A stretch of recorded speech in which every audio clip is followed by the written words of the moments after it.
রান্নাঘর থেকে প্রত্যেককে শুভকামনা জানিয়ে আজকের পর্ব শুরু করছি। আজ আমি একটা পনিরের রেসিপি নিয়ে এসেছি। খুব হালকা, দেখে যতটা লাল লাল ঝোল হলেও মনে হচ্ছে যে বুঝি খুব ঝাল, সেরকম কিছু একটা না। এটা খুব হালকা করে বানিয়েছি। এখানে আমি গোটা গরম মশলা, জিরে, এটা শিলপাটা জল দিয়ে বেটে রাখবো। আর নিয়েছি ক্রিম পনির 1 প্যাকেট।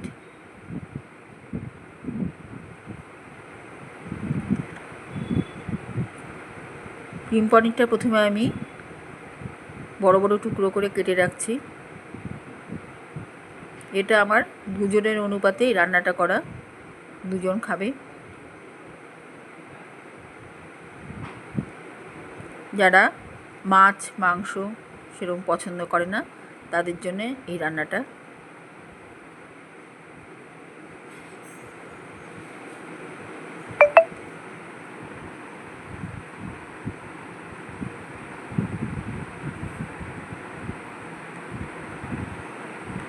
পনির কেটে নেওয়ার পরে আমি একটা গোটা টমেটো 4 টুকরো করে নেব।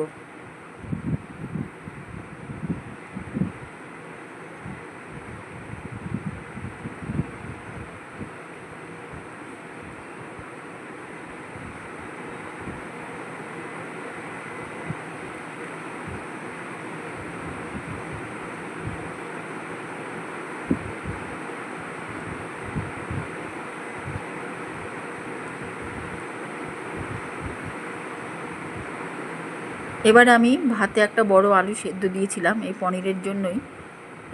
সেই আলুটা তুলে ঠান্ডা করে আমি খোসাটা ছাড়িয়ে নিচ্ছি। যেহেতু একটা বড় আলু, আমি 4 টুকরো করে নিচ্ছি। বড় বড় আলুর টুকরো দিয়ে এই বড় বড় পনিরের ঝোলটা খুব ভাল লাগে। টমেটো দিয়ে টক মিষ্টি ঝোলটা ভীষণ ভাল লাগে। এখানে আমি সাদা তেলের মধ্যে আমি কোনো রকম নুন হলুদ ছাড়াই পনিরগুলো যেগুলো কেটে রাখলাম সেগুলো দিয়ে দিলাম গরম সাদা তেলে। এর মধ্যে এখনও পর্যন্ত শুধু তেল আছে, আর কিচ্ছু নেই। সেই তেলের মধ্যেই পনিরটা দিয়ে নিলাম। এবারে আমি পনিরের উপর দিয়ে আমি একটু ঘি ছড়িয়ে দিচ্ছি। ব্যাস, যা ঘি দেওয়ার আমি এখনই দিয়ে দিলাম, আর দেবো না।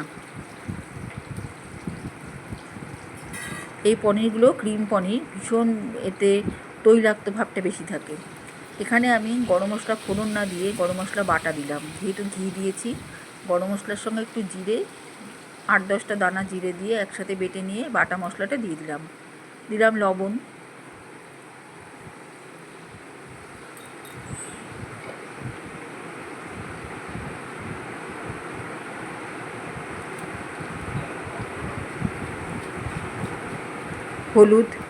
হলুদটা একটু কম হয়ে গেছে, আমি পরে আর একটু দিয়ে দিচ্ছি।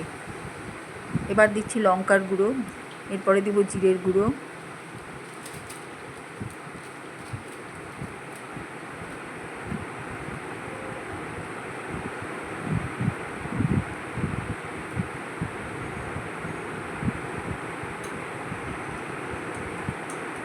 সামান্য একটু খুঁচিয়ে দিচ্ছি যাতে মশলাটা তলায় চলে যায়, যেহেতু এটা কাঁচা পনির দেওয়া আছে। সব পনিরের আবার এই ধরনের ঝোল ভাল লাগে না, যেহেতু এটা ক্রিম পনির, ওই জন্য এই ঝোলটা ভাল লাগে। এখানে আদা ছেঁচা দিয়ে দিলাম, আমি আর বাটলাম না, আমার ছেঁচাটাই ভাল লাগে বেশি। গোটা পাকা পাকা লঙ্কা গোটা দিয়ে দিলাম।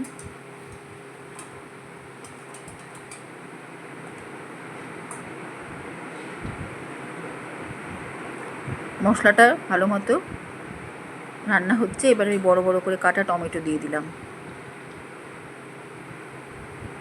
রান্নাটা কিন্তু অনেক 2-3টা পর্যায়ে তৈরি করেছি আইটেমটা, কাজেই এই যে টমেটো দিচ্ছিলাম এরপরেও অনেক কাজ আছে। এবার সেদ্ধ আলুটা দিয়ে দিলাম।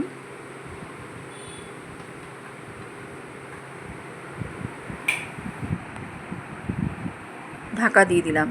এবারে টমেটো সব থেকে জুস ছাড়বে, জুসেও ওই পনিরের নিচটা একটু মশলা মাখা মাখা হবে, একটু পোড়া পোড়া হবে। এবার চিনি দিয়ে দিলাম, চিনিটাও ক্যারামেল হবে।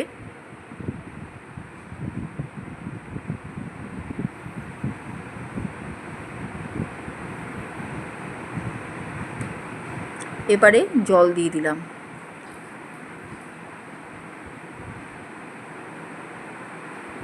এর মধ্যে দই ফই কিচ্ছু দিব না, এমনি অসাধারণ হয় রান্নাটা।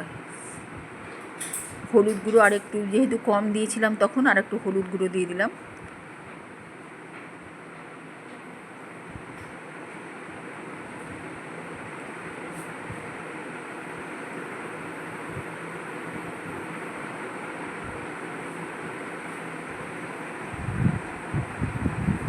এবারে জল দিয়ে দিচ্ছি।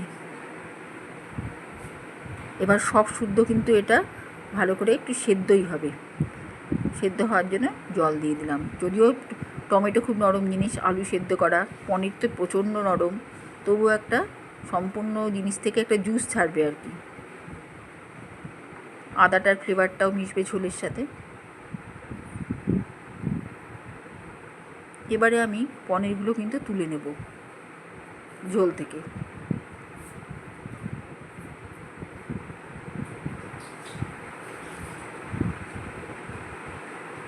ঝোল থেকে তুলে নিয়ে একটা কড়াই, গরম কড়াইয়ের মধ্যে পনিরগুলো বসিয়ে দিলাম, কারণ এই পনিরের মধ্যে যথেষ্ট অয়েলি ভাব আছে, আমি আর তেলের মধ্যে দিলাম না।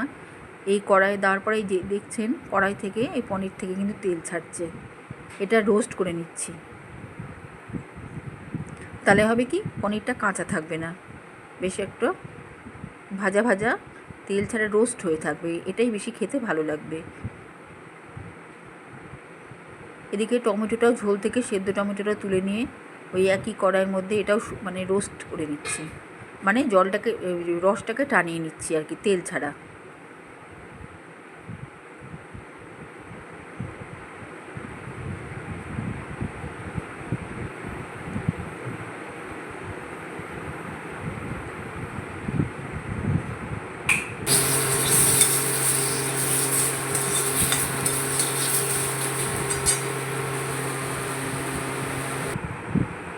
এবারে যে ঝোলটা করা ছিল তার মধ্যে এগুলো আস্তে আস্তে দিয়ে দিচ্ছি।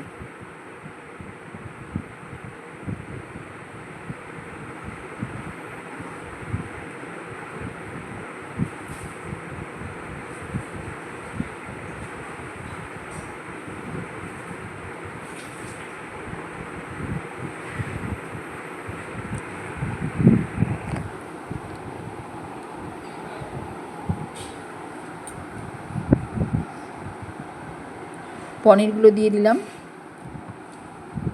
যেগুলো রোস্ট করে নিলাম। টমেটোগুলোও দিয়ে দিলাম।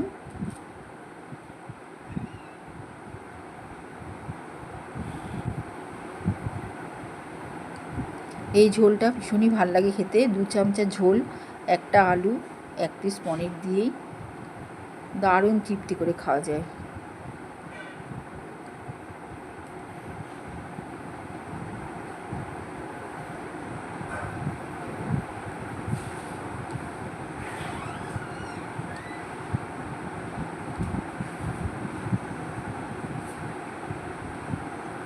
এবার আর সামান্য, যেহেতু ঝোলটা একবারে শুকিয়ে যাচ্ছে, কাজে একটু ঝোল ঝোল না রাখলে ভাল লাগবে না, আমি আর একটু গরম জল দিয়ে দিলাম।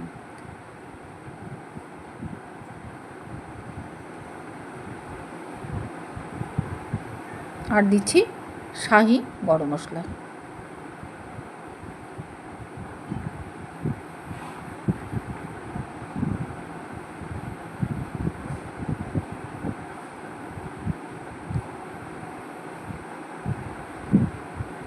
এখানেই রান্না শেষ হয়ে গেল।